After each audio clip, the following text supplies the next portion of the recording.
Progressive presents Get Pumped. Inspiration to help you do insurance stuff. Okay, time out. You're gonna let your budget be the boss of you? Take control with Progressive's Name Your Price tool. Tell us what you want to pay for car insurance, and we'll help you find options that fit your budget. Here's some music to get you pumped. Da-dong, da-dong, da-dong, da-dong, dang, dang. I hear your budget laughing at you. Oh, wait, that's just those kids laughing at me. Ignore them! Da-dong, da-dong, Progressive da-dong. Casualty Insurance Company and affiliates. Price and coverage match limited by state law.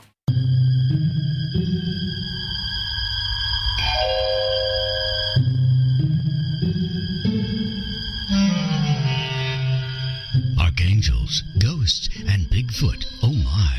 It's just another night for Supernatural Girls. Real stories, real answers to life's biggest supernatural mysteries. And now for another exciting interview with paranormal experts from this world and others.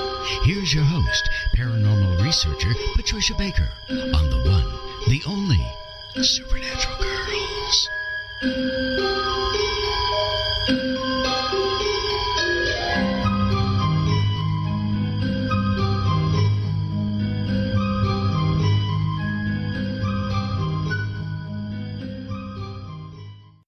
Welcome, everyone, to another very exciting episode of Supernatural Girls Radio. I am your host, Patricia Baker, and I am here with my co-host all the way from Tucson, Patricia Kirkman.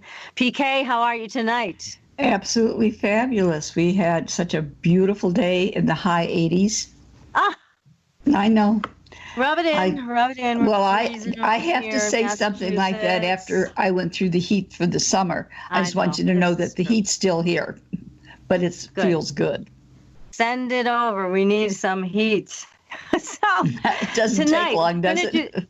It doesn't. We are going to do things a little bit differently because our guest is Patrice Chaplin, and she is all the way over in London tonight, where she's 5 hours ahead of us. It's very late at night, and she is generously giving of her time to be with us. So we are going to start right away with Patrice, and then at the last half hour of the show, we're going to go and do our numerology, which I know, PK, you've got a very exciting numerology segment. We're going to go through paranormal news. We're going to talk about our upcoming shows. We have a lot to talk about in the last half hour. But first and foremost, I want to introduce our guest to you. She has a long and illustrious career as a writer. She's an internationally renowned playwright and author who has published more than 24 books. Her most notable works include Albany Park, Siesta, which was made into a film starring Jodie Foster and Isabella Rossellini. Into the Darkness Laughing is another work of hers, Hidden Star, Night Fishing, and Death Trap.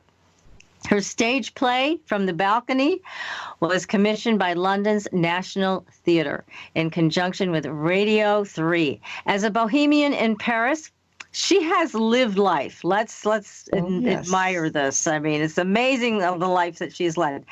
So as a bohemian in Paris during the 50s and 60s, Patrice spent time with Jean-Paul Sartre and Simone de Beauvoir. She married Charlie Chaplin's son, Michael, and lived and worked in Hollywood. She was associated with Lorraine Bacall, Miles Davis, Salvador Dali, Marlon Brando, and Jean Cocteau, who gave her a starring role in one of his films. Now, we know Patrice based on her amazing paranormal books, City of Secrets, The Portal, The Stone Cradle, and the one we're going to be talking about tonight, which we loved. It's an incredible book, Lucifer by Moonlight. Now, Patrice has opened the door to entirely new and compelling elements of all kinds of mysteries, and we are going to hear about Lucifer tonight. So, Patrice, welcome to the show. Hello, I'm glad to be on it. Hi. Well, thanks so much for staying up so late to talk to our audience tonight about your new book, Lucifer by Moonlight.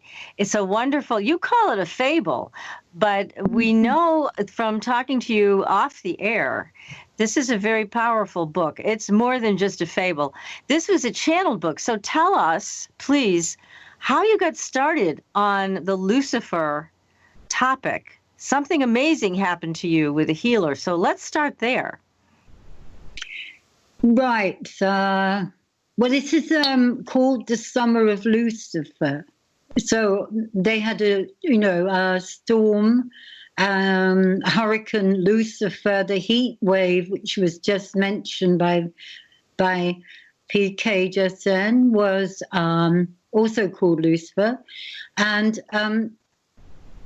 to me, I felt that was quite normal. You've got to have a name for something here. So Lucifer was all right. I didn't think any more about it. And I went to the healer, Stephen Churoff, who's a psychic surgeon. So you go in there and you get surgery, psychic surgery. And for me, it was my knee.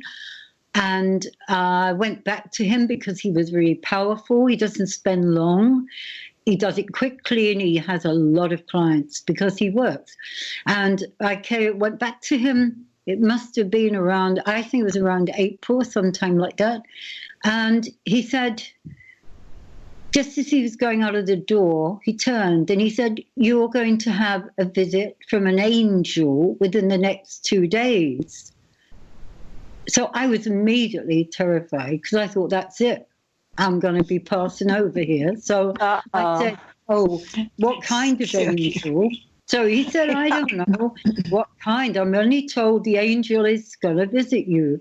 And then he said, "You're not afraid of death, are you?" And I said, "Oh, no." I was terrified. So he said, "Well, just keep a lookout, and the angel is going to come. I'm told it's good." He went out the room. So I went home and I thought, well, it'll be at night. I'm probably going to have a terrible sort of vision, and that will be it. Maybe a bit of bodily pain, and I'll pass through, and that will be me in the next place. I was quite nervous, quite prepared in a way for what was going to happen. I'm sort of mediumistic, intuitive, so I thought, well, we've all got to go over there. So if I go with an angel, that's fine. I got through the night. I slept through the night. Next day, no sign of an angel. The following evening, I thought, well, this has got to be it. So I said some prayers. I went to bed. No angel. So I thought he was wrong. And so even people like Stephen get it wrong. He does wonderful things, but no angel here. And then I realized a bit later that I'd actually been writing about Lucifer. Because I'd finished the Stone Cradle, I was doing some interviews, and I wrote about Lucifer lying on the Stone Cradle. And I went into more stuff about Lucifer. And it kind of carried on at quite a pace. And I did 13,000 words.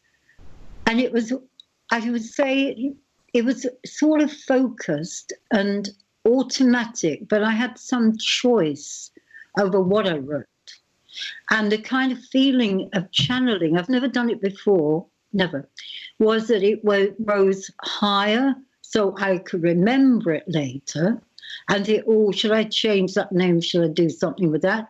And then it went deeper so that my hands sped over the paper. I write with a pen. And I realized afterwards that I don't remember anything about it. Incredible. And so someone said to me, like today, and what they have done, they said, "When did you write it?" And I thought I wrote it like in July or something, but it was much earlier than that. Oh. It's just an incredible adventure that you had with this. And as you mentioned before when we were off the air too, you had no memory of even channeling this and writing it. And I got to tell you that when PK and I read this, there's something about it, Patrice, where it changes you. I mean, it's a transformative work. I don't know if you've heard that from other people who've read it, but it really feels like you've hit some spark in that book that gets inside your head and your heart, and it just changes things. I don't know how else to describe it. I think it is transformative. Yes, that's what I feel about it. I feel that the story needed to be told. I felt it showed another aspect of what some people think is the devil, other people think it's a light bearer, but we can talk about that, I guess, a bit later when you ask those questions. But I feel that this story, it had something about David Bowie about it. It had various artists that had passed over, like Lucian Freud, people who go right to the edge. And even the street boys in London, you know, they go to the edge too. But I mean, I'd say even, especially people who are charismatic and not frightened. They have no fear. They go with it. And I feel that this is a sort of Luciferic time that people are doing this now. Yes, because again, I think Lucifer, the name Lucifer, has been corrupted through the centuries and abused and misused by religion to try to demonize him. And we know the story, but still, it feels like there is so much more to the Lucifer entity as an archangel. And yet, you mentioned that people in Spain actually claim to have seen him, that know him. Tell us more about that. Yeah, well, the legend is that Lucifer fell to earth in the area of the Pyrenees Mountains, which is dividing Spain and France, 5,000 years plus ago. So it'll be 3,000 years prior to Christ. And he was a child of light, and he was laying on a stone cradle, which was a stone that rocked, and it had various qualities and also nutrients in the cradle, which sustained this being. And also said a woman from the East came to tend to him. It was said that he was he came here to walk the earth for man to evolve, to lift him up to the etheric plane. Now, I suppose people if you go back 5,000 years, they would be speaking, they'd be making sounds. I don't know very much about what people were doing 5,000 years ago. I can see the remains in the area of the stone cradle, and there are dolmens, standing stones. There are all things going back a long, long way. So, and there were those figures with long heads that were around at that time too, who did cave paintings. They go back a long way. But did they speak? I have no idea. Lucifer came and gave language. He gave evolvement. He brought them the etheric plane, healing. He was around when the time of the first pyramid. He was there when that was being built. He had a definite link with Seshat, who was the goddess of writing, measuring. She could measure pyramids, and the other thing, she was psychic. And he brought a link between her and the area of the Stone Cradle, which is in Catalonia, just north of Girona and just below the Pyrenees Mountains. And people have gone over the years to look for traces of Lucifer, especially, notably, Otto Rahn, who was the German Grail writer in the 30s. He went down there and he knew about the stone, and he thought it was probably the third eye of Lucifer that had fallen onto the mountains. But in fact, it was this very old cradle stone, which was probably one of the oldest stones on the planet. And in fact, it was a meteorite. It wasn't an existing stone as part of our planet. You know, and again, people should get your other book, The Stone Cradle, to read more about your adventures with that, because that's another powerful book. But I think true literature does change who you are. And this is what this book does, Lucifer by Moonlight. I can't recommend it highly enough, because just reading this book is going to change you in your life. I guarantee it. And I also want to say to you that your illustrator, there's the most amazing little illustrations in this book. She did such a beautiful job. So we need to thank her for the work that she did. This is Scott Miller, and she's an artist, very well known over here. And it's the first time she's ever illustrated anything. So gosh, it's great. I love the little red punky hair she gave Lucifer. It's so cute. That was cute. Yeah, it was adorable. I'm sure their hair's red, definitely. Well, I have a question for you from the chat room, and this is from Vampira, who's saying, do you think Lucifer was demonized as a way just to create a nemesis for the church to carry out a political mission to increase their power? Probably. By probably, I mean, I'm not sure about the encouraging or improving their power, expanding their power. I certainly think that there were things about Lucifer that did not fit in with their teaching and their male doctrine. But they've never said actually in the Bible, as far as I've been told by priests, that Lucifer is mentioned as the Antichrist or Satan or the devil. He's called the being of the light bringer. Exactly. And there's only one mention of him, too, from what I heard in the King James Bible. Yeah. Mm-hmm. But I think that what it is that they can't accept this being which defied God. Because after all, according to what we know, what we're told, Lucifer was the archangel, the favorite of God. He sat at the high table, and he was disobedient, restless, wanted free will, and he gave the beings there a choice. He said, think for yourselves, here's free will, go to the edge. And these were beings that had one layer of thinking and behaving. They were obedient. So in exchange for what he did and said, he was thrown out.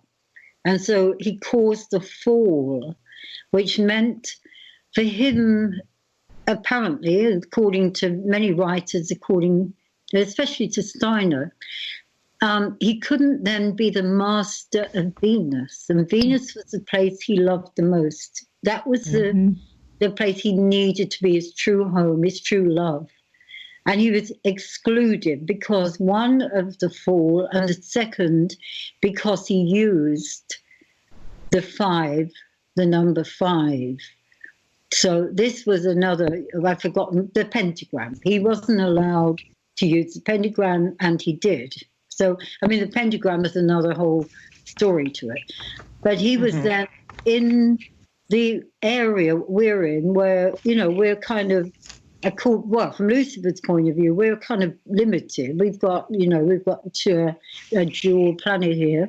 And his punishment was to remain here and on subsequent planets, similar, maybe less beneficial, but he couldn't die. There was no dying, no rebirth. And I felt that came through in what I wrote in this process. Yeah. He was, yes. I felt he was here this time round, he was here for redemption and not for, he stirs things up. Like you think of that Catalonia with where he landed, and we think now what is happening in Catalonia today, and its big fight with Madrid because they want independence. They don't want law according to man-made law that other people they want their own. There's a lot of Luciferic stuff going on there now.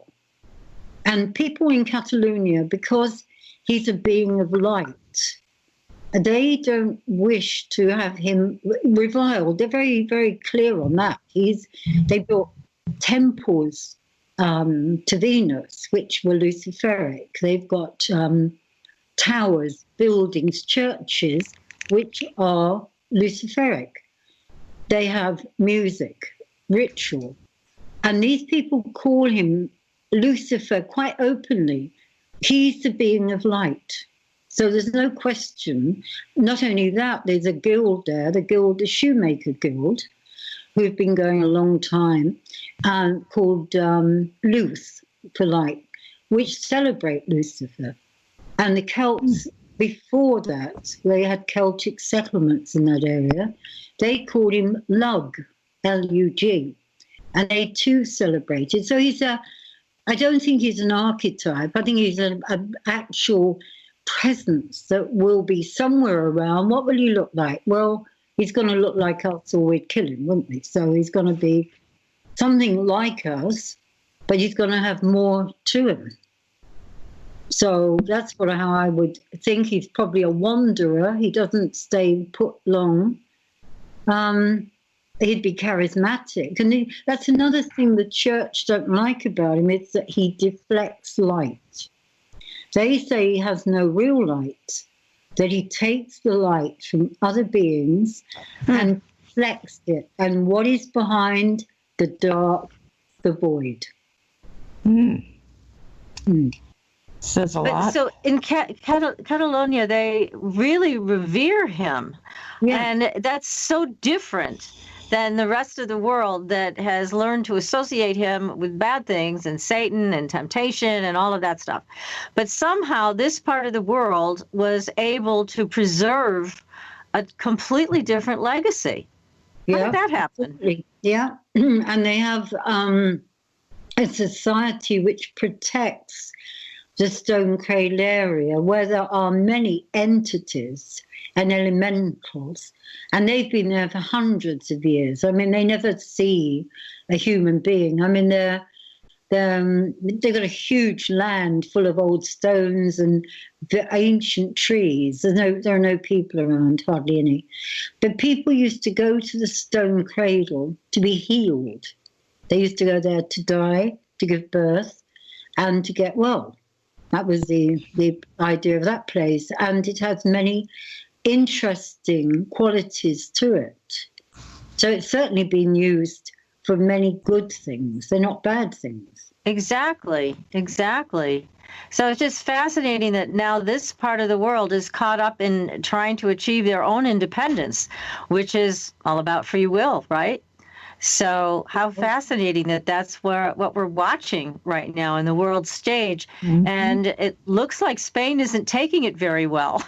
No, they're not. What is amazing about it is that just recently, last Saturday, there was a quite established flagship broadcast in Madrid, a political one, on RTVE, their main station, showing the Catalan leader, the deposed leader in Belgium. He was talking about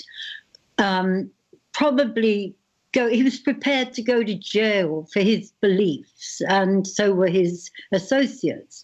And at that moment, the theme music from The Exorcist, the film, came on, underlying his words. And nobody knew why this had happened. It seemed like an incredible insult to the Catalan man. Mm-hmm. Also, it was I think it was Mike Oldfield. It was the bells, wasn't it? Something like, I forgot the name of the theme music, but the film was 1973. Mm-hmm. And it was definitely demonic, wasn't it? And yes, it was. Yeah. So, I mean, they were indicating that Puigdemont, the Catalan leader, was possibly Lucifer. And probably I think that the legend of Catalonia and Lucifer has probably penetrated Madrid by now. They've probably got their hands on that one. And it's very likely that they use this to discredit him as part of Catalonia and their belief. And many people, they believe and they accept the Luciferic legend and history. It's so fascinating. And as a community, what are they like? I mean, are they a happy bunch of people? Do they have any differences in their community that are notable?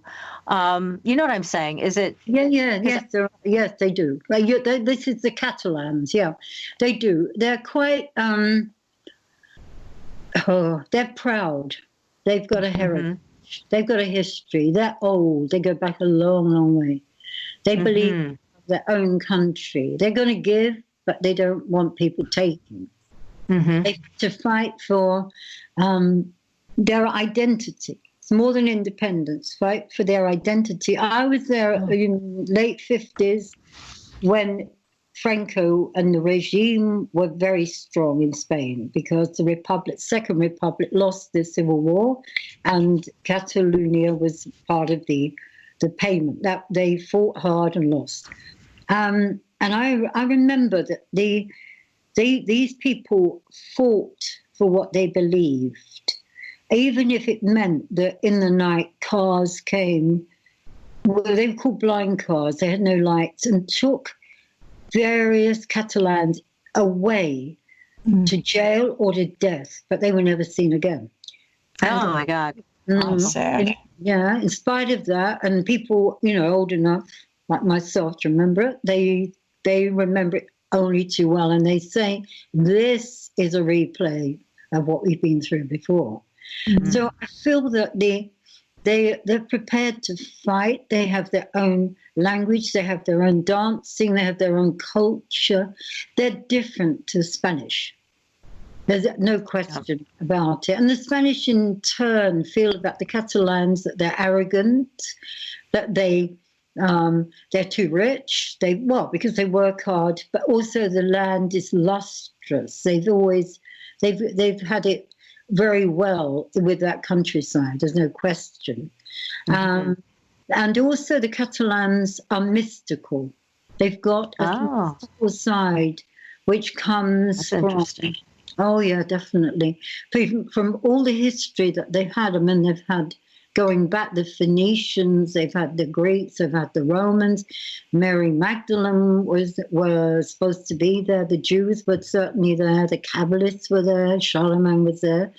And with the question of the Kabbalists, it was a lot of the main tenets of Kabbalah were founded actually in Girona, which is called the Mother of Israel.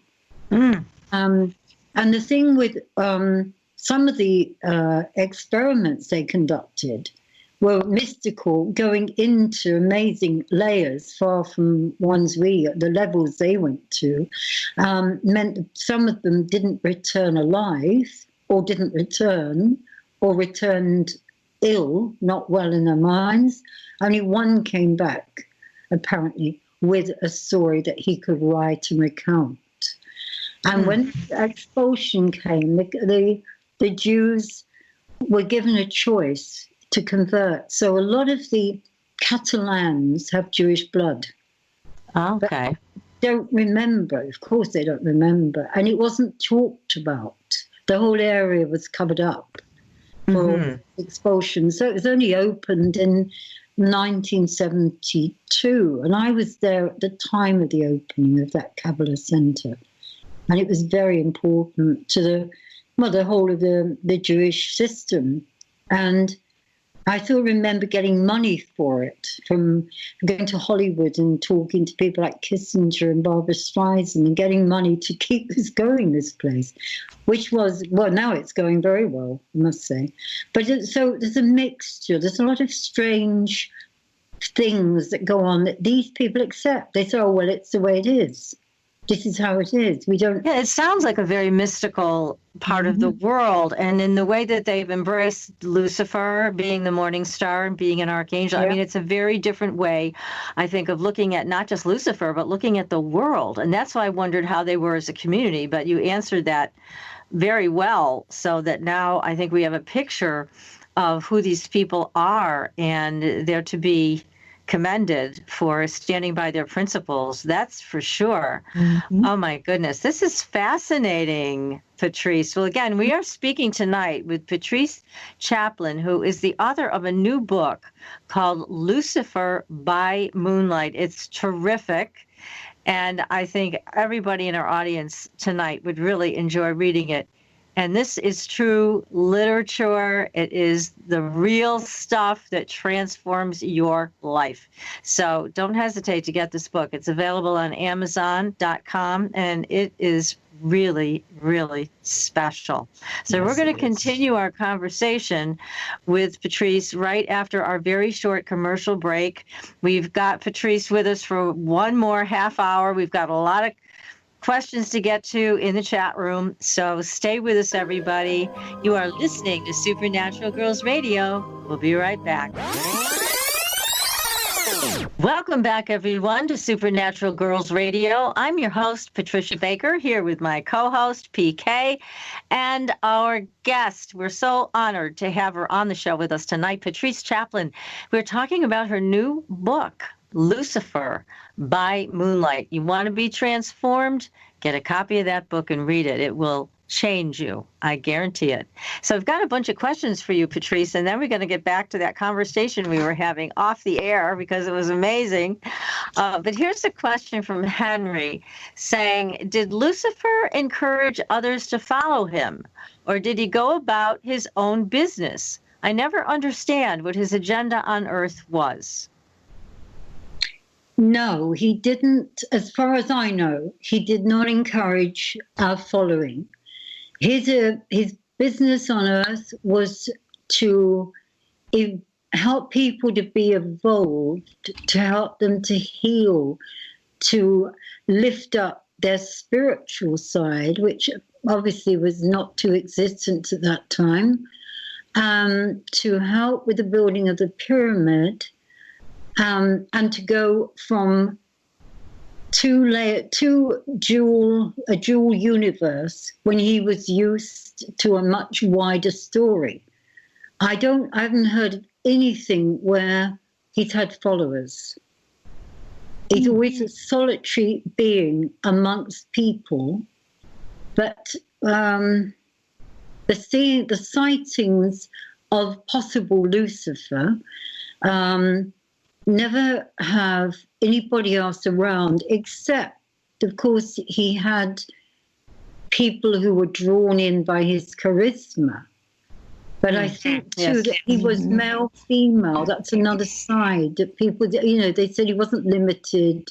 I mean, he wasn't an alpha male. He was had a female side. So it would be not androgynous, but would be someone who'd have two sides to him. Mm-hmm. Progressive presents Get Pumped. Inspiration to help you do insurance stuff. Hey, get your head in the game. This ain't no exhibition match. This is for real. You've got a house to insure, and there are no excuses because Progressive's Home Quote Explorer makes it easier than ever to get the coverage you need. Here's some music to get you pumped. Dum chugga chugga chugga meow meow meow. Dum chugga chugga chugga. Feel that confidence? Dum chugga chugga chugga. Did I say stop saving money? No. Dum chugga chugga chugga meow meow. Progressive Casualty Insurance Company, affiliates, and other insurers. Well, and that would make sense coming from Venus. There was a feminine influence that he would have that side of him quite developed. Here's another question. This is from Brian Gresham. He wants to know, did God ever show mercy on Lucifer?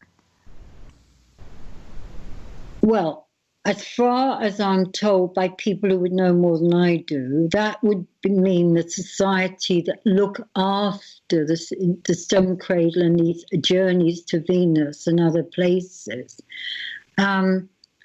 that he was given, like a prison sentence, I suppose, a time. He was given a time to live out the whole business of his disobeying the law.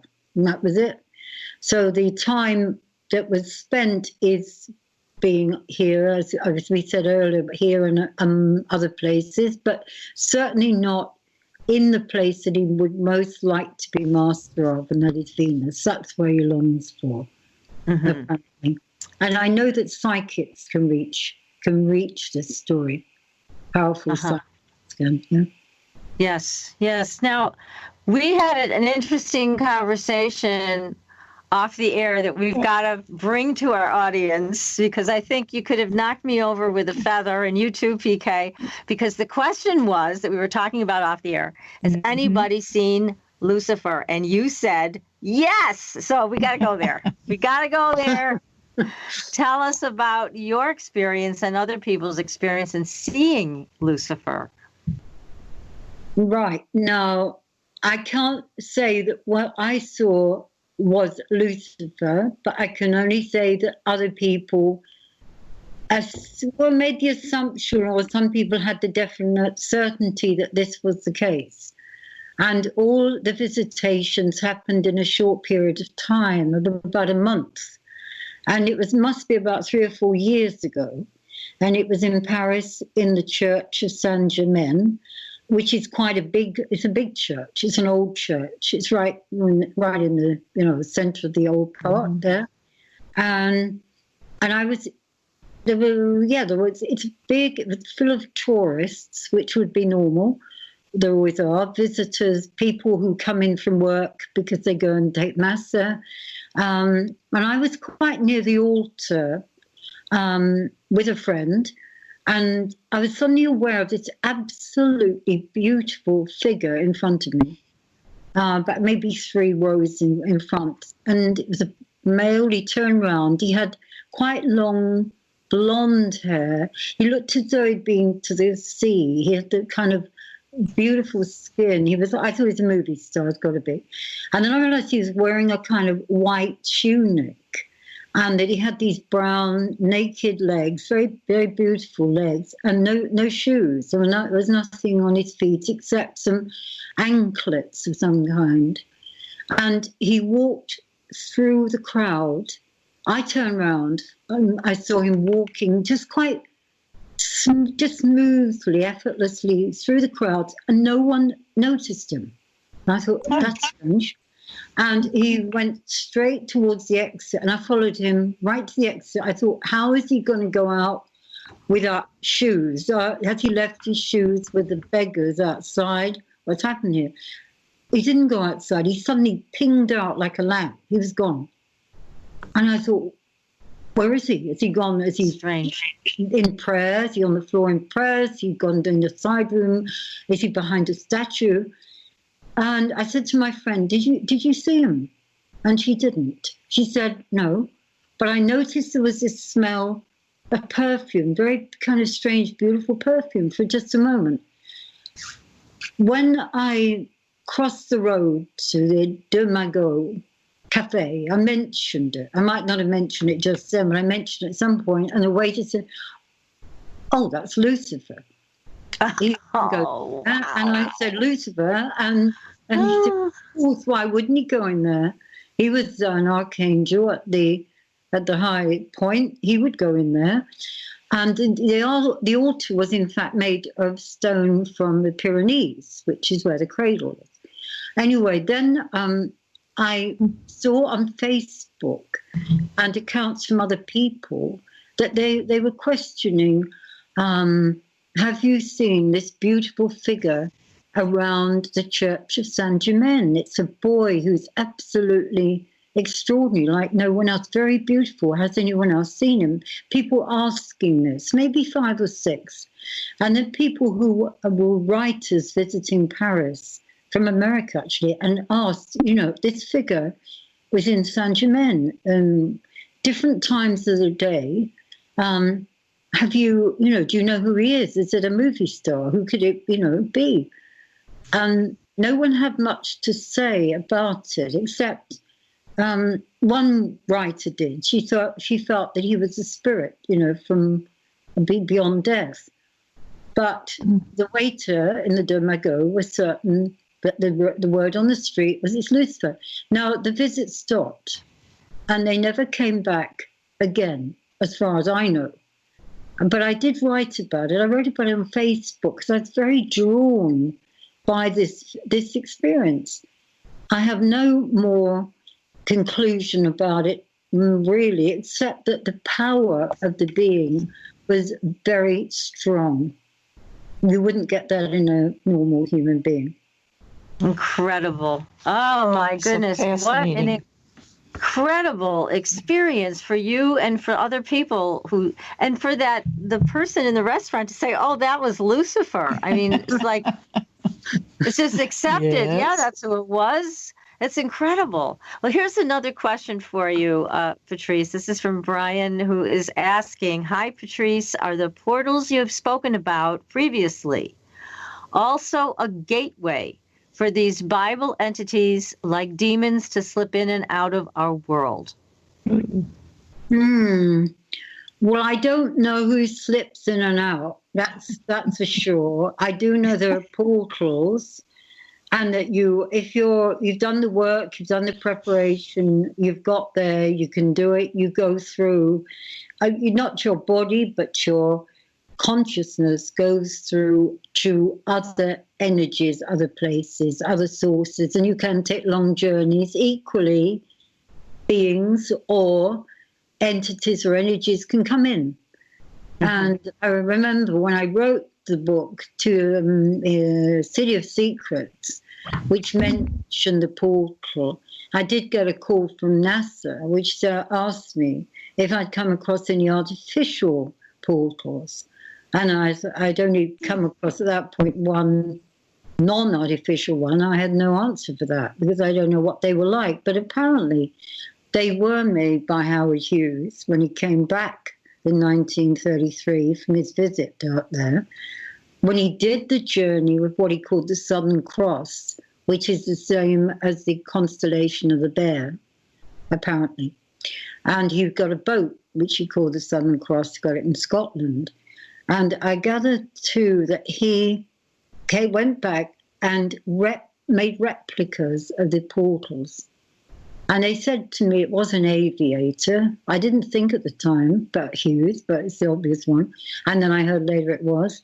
And they didn't have the necessary filter of a natural portal. So things did come in. So things slipping in and out. Well, I heard a couple of things, but not too alarming, I must say. But they were things like from a being of 50,000 light years away that would appear at some point, I guess in 50,000 years, I don't know. But that one wanted to know what we could expect, what he looked like.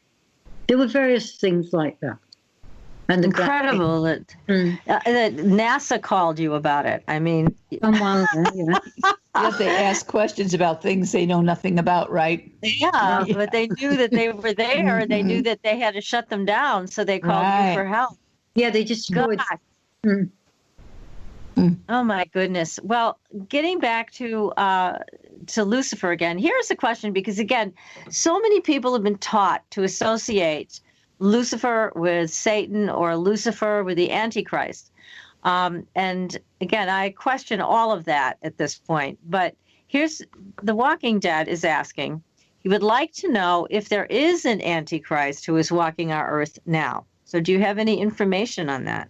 Oh, I would say a lot of them fit that bill, but I don't know personally one. But I think a few people have got enough dark side to them to encourage and open the door for evil. I would say that.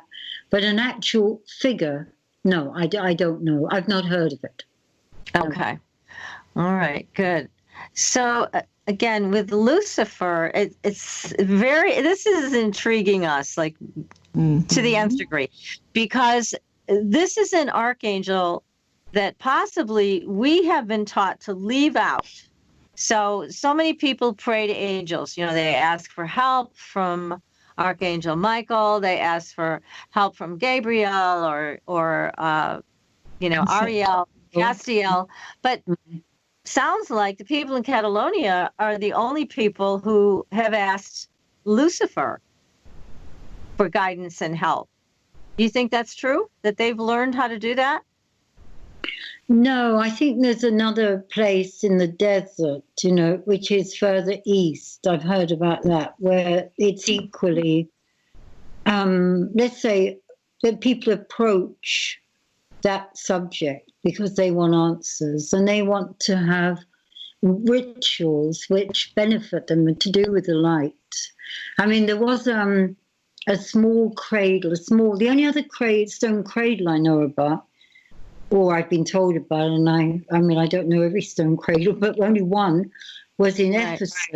Ephesus, where the Virgin Mary ended her days, you know, and this stone, very small stone cradle, but it was apparently stolen by the Knights Templar and never seen again. But people will record this cradle. Oh my goodness. So what do you think people should do, or do you have any suggestions? What if people want to find out more about Lucifer? What if they want to contact him as an entity? Do you think that's safe to do? I would say to go through Venus. That would be the thing. I think that to make a supplication to Venus would be the right thing, you know, like a chant, you know, Om Shukraya Namaha. Those chants to Venus, they would be, I would think, one way. I don't know. I have no idea how you could call up Lucifer. I don't know. Unless Lucifer chose to be someone's guide psychically, then that would be apparent. But I don't know. I mean, I feel that the church know a lot more about Lucifer than they say. And I feel, too, that, you know, in the US, I mean, there's in Arizona, there's that observatory, you know, with a huge telescope sort of far pointing at Venus, which is called Lucifer. And apparently the ground that holds that observatory and all the ground around is owned by the Vatican. And there's a lot of things. That's true. Yeah. There's a lot of things like that where the Vatican and Luciferic presence comes together.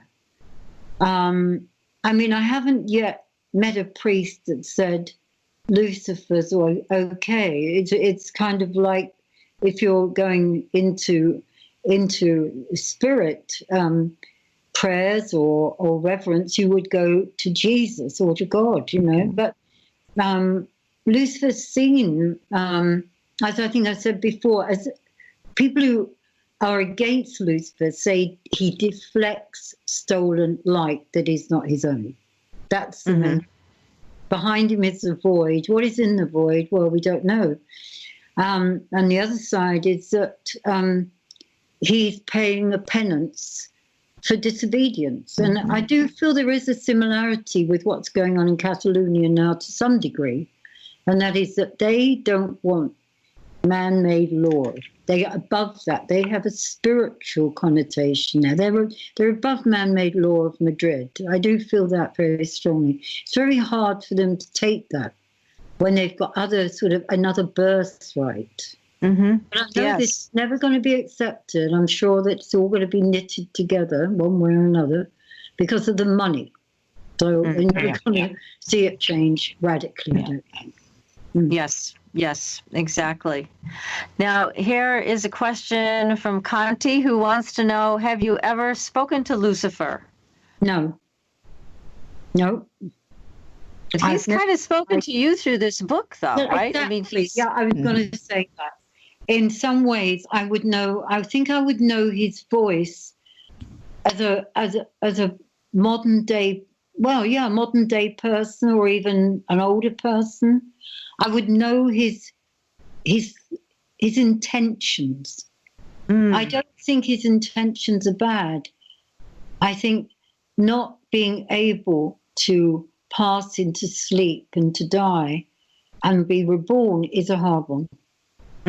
I think that I got that sense really very much so when I was writing it, in a different way to what I would if I was thinking about being here forever. You know, it would be like, well, just give me a handful of pills and I'd take half an hour's sleep here. You know, it would be too much for the whole journey, the whole trip. But I'm sure that there's redemption for everybody.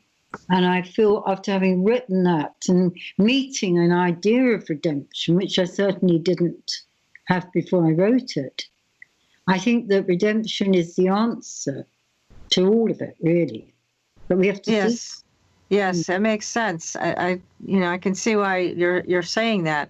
Now, do you have the sense that Lucifer is going to be channeling more information, maybe to do a second book in detail about answering some of these other questions? Well, yes, I did feel that there would be one about Lucifer in Paris. I thought that would be one that would be possible. I felt that. That was kind of like being nudged into my head, you know. Yeah. Whereas I thought it would be a marvelous idea. But as the first book didn't come from a marvelous idea or any idea, I don't know. I think it's a question of whether it happens. I couldn't suddenly write a book. It would have to, I think, again be channeled because on that subject. Mm-hmm. I don't think I could sit down and write it. No.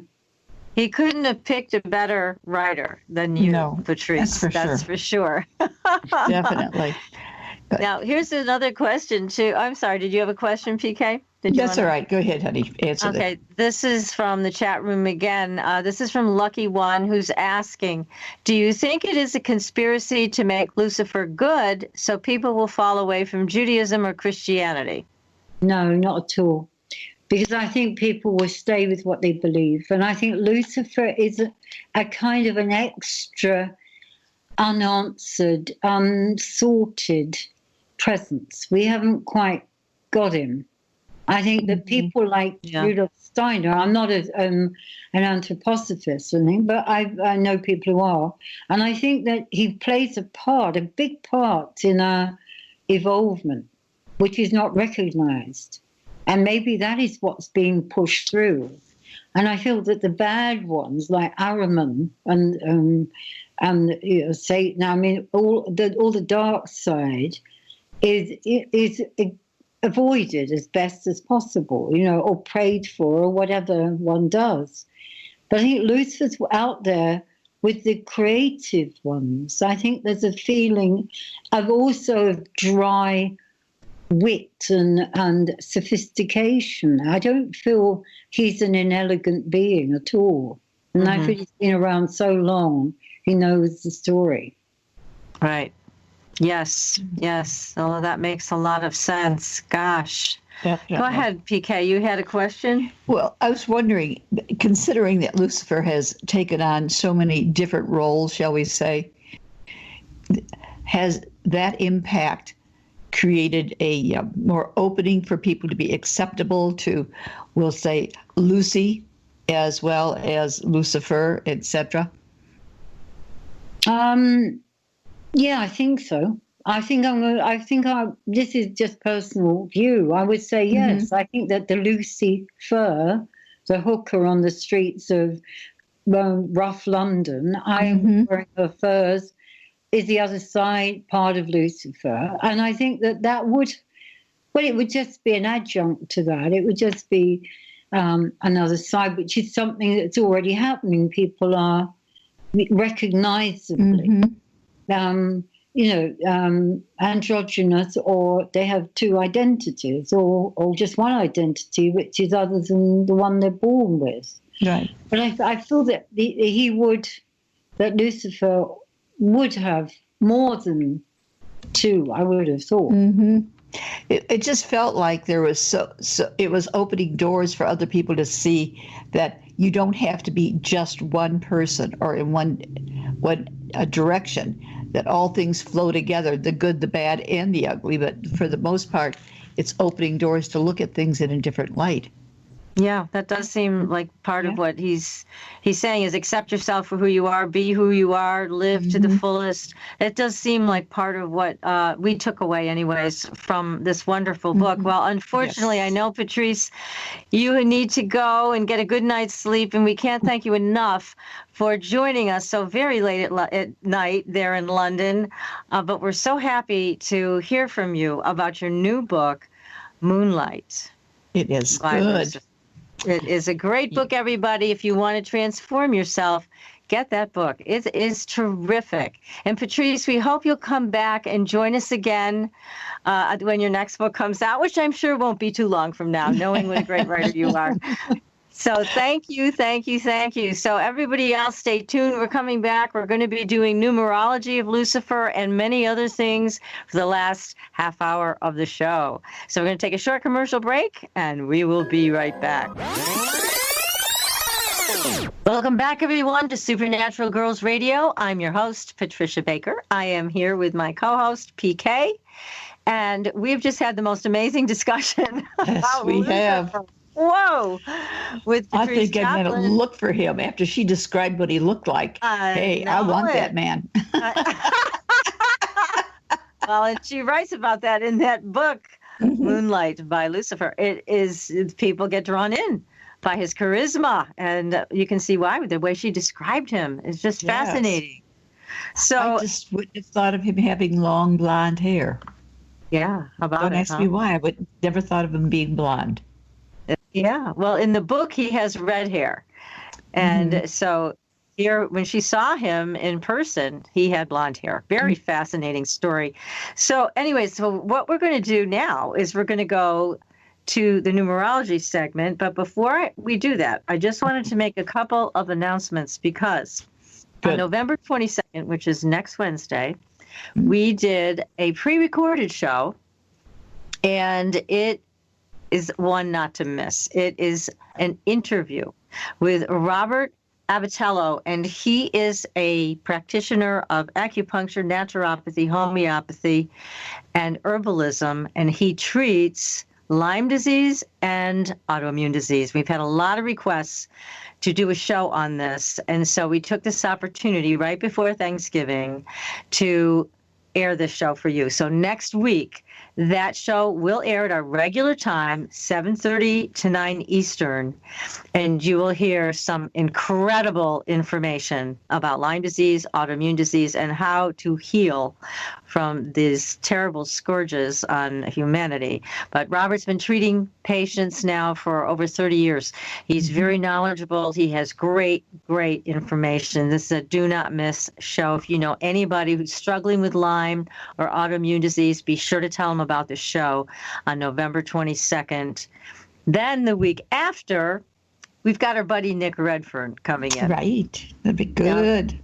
Nick is going to join us, and oh my God, what are we going to talk about with Nick? Men in Black, Black-Eyed Kids, Shadow People, Cryptids, Hellhounds, one of my favorites, and that is going to be another great show. So that'll be the week after. That'll be live, and we can't wait to have Nick on the show. He was supposed to be with us about a month ago, but he got terribly sick, lost his voice, but he's back on track now. He is really anxious to come and talk to our audience about the latest Mothman sightings and everything else that's going on in the world today. All of the crazy stuff that we love. So he'll be on then. And let's talk about Lucifer. Talk about those numbers. What did you find? Well, you know, it was kind of funny because I was looking at Lucifer, and since he has no last name, I'd have to deal with only the first name, which is the physical self. Right. But Lucifer becomes a 38-2 person, which means he can't really process alone. He has to have someone to work with. He needs a partner. And if you think about it, all that he does, the good, the bad, the ugly, cannot be done without someone with him. And I never thought about that before. Isn't that interesting? Oh, my goodness. And Wow. And he represents the first vowel, first consonant of the name becomes a 6, which means he's a perfectionist at what he does. So he wants whatever he does to be perfect, but he can't truly do it alone. So he has to have someone to look up to him, play with, or what have you. But a very interesting soul. But the 38-2 means that he's got to be very creative, but he has to be in charge of the partnership. So I just thought that was a little interesting to see how the little devil does it. And we're talking about it today, which is a 9-day, which is a day of ending old things, making way for new to take place. But it's a 15-9. So it's about the independence and making major changes of how we look at things. So I thought this was a little interesting here to see how it fits together. Yes, well, and it's so interesting to me, the timeliness of this, and you see Patrice's book that just came out, and then Right. you also, I know you said you've also seen Lucifer, the television show, and as we were talking about, it's a hit show. It's a great show, very terrific acting, good scripts. But the personality of Lucifer in the television show is very similar to the personality that Patrice wrote In the about book. Yeah, in the isn't book. it? Yeah. It's fascinating how that gentleness and yet the firmness of what takes place. Oh yeah, and the sense of humor and everything that comes across in the television show also came across in Patrice's book. Again, she wrote about this person, this archangel, quite as a channeled kind of information book, but it's so similar. So, anyways, fascinating. I loved it. It was great having her on talking about it. After watching the show and of course talking with her about the book, and that's why blonde hair just went because on the show he has black hair. Yeah, he does. Yes. So I kept thinking of that and going, blonde hair, it didn't fit. Well, of course it does. There it is. He can be anything he wants to be. That's and right. he is. And whenever he can just bug out like a light bulb that goes off. That's what she saw. Yeah, exactly. He was there and then he was gone, like a shutting off a bulb. Yeah. Amazing. It is amazing. It's totally amazing. So you have other numerology information for us tonight. Well, we were talking, different ones have asked about master numbers or double numbers or seeing the same numbers. And the master numbers represent an opportunity to really, they're showing us a turning point. When we see something like that, repeating numbers, or they could appear on a clock, what we look at on a daily basis, all of a sudden we see certain numbers all the time. And the more I look at those, I'm seeing them more as a wake-up call. Take a look at what the number really shows us. What is it about? What does it open for us? Because it isn't just, if we see the same number all the time, well, the number relates to a single digit or it becomes a master number. So I was taking a look at all the master numbers particularly, but the number 11, which is a master, but it has to do with yourself because it's really a 2, because I always go to the single digit. It makes it easier to read, but it doesn't take away the impact of the strength of the master. But the 2, it's all about doing for yourself, receiving information from a higher element, and it's about sharing it with another. 2, again, partnership, which is what we were talking about, Lucifer in his own way. So it's a fast-paced energy, but it makes changes, and it makes us want to make things happen. So when somebody sees something, PK, like an 11:11 on the clock over and over and over again, that's an opportunity, as you said, to wake up. Some people see the 11:11 as a gateway. So it's telling you here's a gate that you can pass through. Exactly. So what do you suggest to people? I mean, should they sit down and kind of meditate for a few minutes, take a deep breath? I mean, what should they do when they see something like that? I said, it's opening doors. Anytime we see double numbers, take a look at first what the number itself represents singly, then take a look at what... Hey there, I'm a glue stick, so I have one job. I glue kid stuff. So sorry for being jealous of Geico, who does a ton more, like give you 24/7 access to thousands of licensed agents. And Geico has been around for over 75 years and has a 97% customer satisfaction rating. While I've just got mediocre adhesive skills, Geico also has an award-winning mobile app. Uh-oh, arts and crafts time. No eating the glue stick, Miss Lydia! Geico. Expect great savings and a whole lot more. Represents as a pair, because you're looking at it from 2 different directions.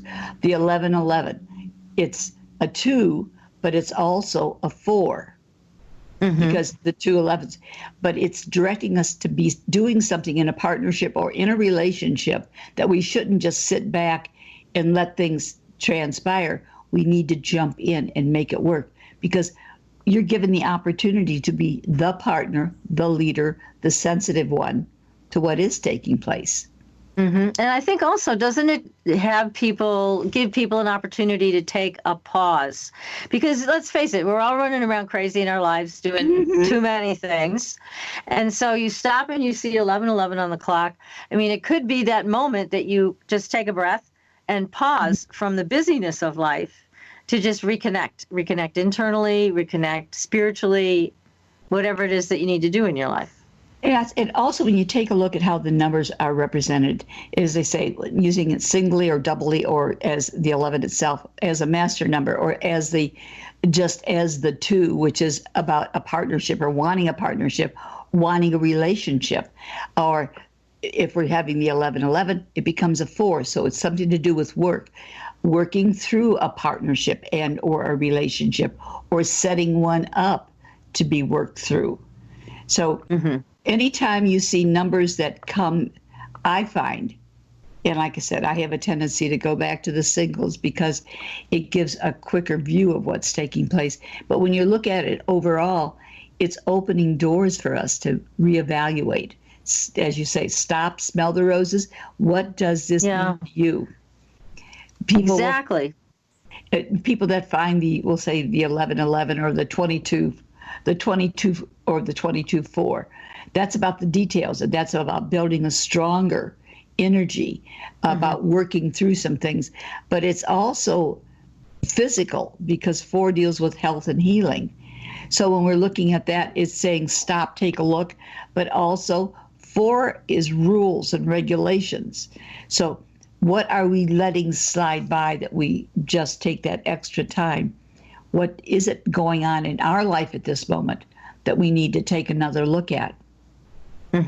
Just now, when you see something like the 4, which is also about rules and regulations, is that also time to see, are you being kind of a scofflaw? Are you ignoring some rules and regulations? Do you ask yourself that? Definitely. Or how have I been feeling? Gee, maybe I should get that checkup that I've been putting off for a long time. 4 deals with health, but it also deals with land and property. So maybe we've got a deal that's ongoing.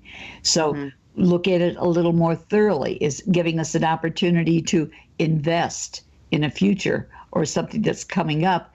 But we need to take a look at, is it for us to look at right now? See how it fits with what we're doing on a day-to-day basis.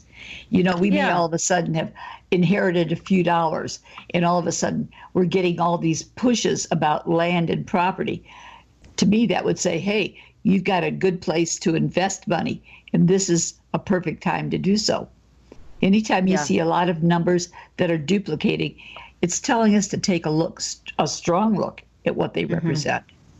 Yeah, I think you're absolutely right. And it's a wonderful opportunity to do that and to take that pause so that you don't miss that intuition or whatever it is, that guidance that's trying to make its way through to you. You know, when you're busy running around doing whatever you're doing in life, whether you're taking care of your children or your parents or you are going to school, doesn't matter. It's just everybody's caught up in a stream that is extremely fast right now. Definitely. You know, very fast. One thing I'd like to suggest is when we see double numbers or when we see repeated numbers, I'll put it that way, because sometimes we don't see the double number. We'll see maybe 3, 4, and 5, or we see a group of numbers. Add the numbers up and put it in a single number and take a look at what's going on around you. Take a look at how many times the numbers that come at you like that add up to the same number. They may be different numbers, but they'll still say maybe it's 2, 4, 5, and then the next time it's 4, 5, 2, or a combination. But when you total them, they end up being the same single digit. Very interesting. That gives us something else to look at or look forward to.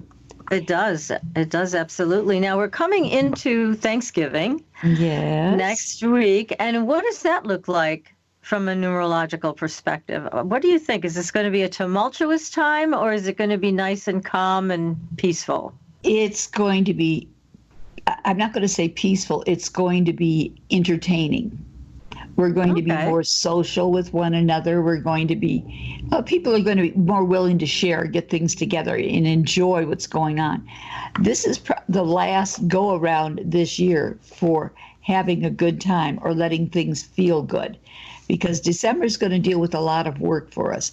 But for this month, creativity, communications, make those little goodie bags that you want to send to different people, thanking them for what they've done this year. Perfect month to do it because you're very creative. Great time to make notes up. I had a client that was so sweet. They brought me a package of different goodies all wrapped up beautifully in little orange bows and different things, and a beautiful card that they had written and done themselves. And it just meant so much because that personal touch. Use your creative juices right now. That's what this month is all about. And share on Thanksgiving Day your talents.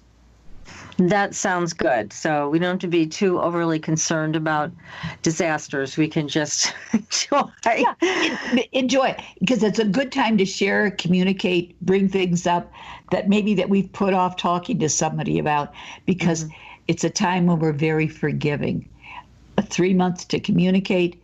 We are very good at forgiving what's been said in the past, or build a bridge that we could all walk on. That's nice. That's a wonderful message for Thanksgiving. I love that. That's terrific. So as we go further in the year, again, I want to urge everybody to contact you, because patriciakirkman.com, you have the ability to give people a private reading so they can find out what's coming up in their lives over the next year and do whatever they need to do to get ready for it, be their best selves, etc. So that's at patriciakirkman.com. The people can go there and have a session with you. Now, you do hour sessions, right? I do half hour or an hour, depending on what a person needs. I like to give them what they have to have, not what convention says they're supposed to do. Because and you're also teaching classes, too. Yeah, I'm going to start teaching classes again in January. Okay. Now, also, they should contact you, because this month, it's all about the creative side and whatever, in communications. What about our dreams, my dear? Yes, it's a great time of year to focus on that. And that is your magic. I mean, that's your internal magic that you can reach at any time, and it doesn't take much effort to create that relationship. So, yes, people can find both of us on supernaturalgirls.com, and they can contact us at their convenience, and we both have our emails there, and you can just shoot us an email. If you have a question, if you have a question about dreams or numerology, just shoot it over. If you want a session, we can arrange that for you. So very good. Now, we do have some paranormal stories to talk about. We certainly do. One of them is about booms, the booming noises in Alabama. Now, I don't know, these Alabama noises are not just in Alabama. I mean, we've heard about them all over the world. In fact, some of my interns told me that they heard them in Westfield, and they pulled out their cell phones, taped it. Nobody knows where it's coming from or why it's happening, but it's very concerning. Again, a big noise like that out of nowhere. We've also seen there's a big earthquake swarm that's been happening in California. So that's going on. And you have to wonder, are these things connected? The solar storms, the earthquakes, we've had some big ones in the world in the last week. And are they all connected? So that's on our Facebook page. So you definitely want to go there and take a look at that Alabama story. Now, if you have sounds that you've heard and you've taped them, send them to us. We'll play them on the air. Tell us what you think they are. We'll give you an opportunity to share with everybody what you think is happening. Or if you have an experience, if you've seen Mothman, if you've seen Bigfoot, if you've had an experience with Men in Black, we want to hear from you. And again, you can reach us on our website, supernaturalgirls.com. You can also reach us on the Supernatural Girls Facebook page. So you can leave comments or questions there, but if you've got a story to tell, we would like to hear from you about it. So Don't be afraid to share them with us. You know, this is where paranormal is normal. We want to hear your story. So there are some great stories out there. And, Oh, yes. you know, don't let them be untold. I just heard a story from Bob Luca, one of our dear friends, who told us about a truck driver who was abducted along with his 18-wheeler, which is an amazing story. And unfortunately, the story didn't get out very much, but it had some real evidence associated with it because, you know, truckers have a way that the mileage is counted on their trucks when they're traveling. And this trucker was going, I forget where, it was quite a distance, and the mileage only showed 14 miles. So he was picked up with his truck. Yes. And unfortunately, this gentleman has passed away. So we've missed an opportunity to hear directly from him and tell the story to our audience who wants to hear more of these. But I know there's lots and lots of stories like this out there. And people sometimes feel shy. They don't want their name associated with it. They're afraid they're going to get picked on about it. You don't have to worry about that with us. If you would like to keep your name confidential, we will keep your name confidential. So that's not a problem, but you can write to us. We'll respect your confidentiality if that's what you'd like. But if you'd like us to tell the story on the air, we are going to start doing that and collecting these stories. There's lots of stories here in Western Mass, in the hill towns. There's been sightings of all kinds of strange things, so I'm going to start collecting them. And again, feel free to contact us so that we can get your story out there. I was also going to say, if they're interested, every day I put out a brief of what the day's all about. So if they would like to know that, they can go to my Facebook page and join in. Every morning there's what the day is about universally. Right. Give them a heads up. That's a very, very helpful information. Always. And the other thing that we had on our Facebook page this week, which I thought was extremely cool, and you all may have heard of it before, but it was about Bigfoot braiding the manes and tails of horses. I love that. Amazing. And it was the cutest thing. And they had beautiful pictures of manes braided. I don't know if Bigfoot did these, but certainly this has been done. And it's been reported numerous times by people who own horses. And they come out and they, you know, their horses' manes and tails are all braided beautifully. Now, what that is, I don't know. What do you think's going on? I don't know. It's nice to know they're that talented. They apparently like horses, and you know they like braiding their. I mean, look at the hairdressers for horses. I don't know. I think it's so cute. It's different, definitely different. You know, I mentioned to you earlier there was a meteor that hit outside of Phoenix last night, about 8:15 last night, and they were talking about it, and so they were talking about the after part. So people in the area, take a look. You never know what's going to happen next. The way things have been going lately, everything's a little crazy. It is, and you never know when they report a meteor. Is it really a meteor, or is it something else? So you always want to watch the follow-up on that, and also talk to other people who saw it. But a meteor is pretty straightforward. If that's what it was, then everybody. And the other thing I was going to mention is a couple of weeks ago we posted a picture of a cloud that looked like a plate. Actually. Yes. And I've had 3 or 4 other people comment or send me a note saying they've seen this strange cloud over their area as well. So there goes the big question, cloud or not a cloud? Yeah. Because it's so perfectly set up as a plate. That's right. Very interesting. And again, a lot of these things, not all of them, are on our Facebook page.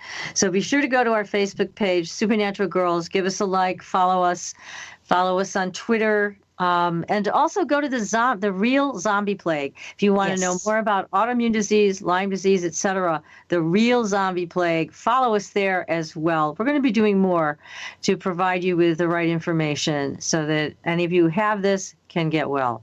So in the meantime, we will, we'll see you kind of next week. More or less. In our pre-recorded show with Robert Abatello. Right. And so please tune in. You will learn a lot from Robert and our wonderful show about autoimmune disease and Lyme. So be sure to join us then. And then until then, we'll see you on the Blue Highway. Good night, everybody. Good night. Happy Thanksgiving. Definitely. Too much turkey will make you sleep.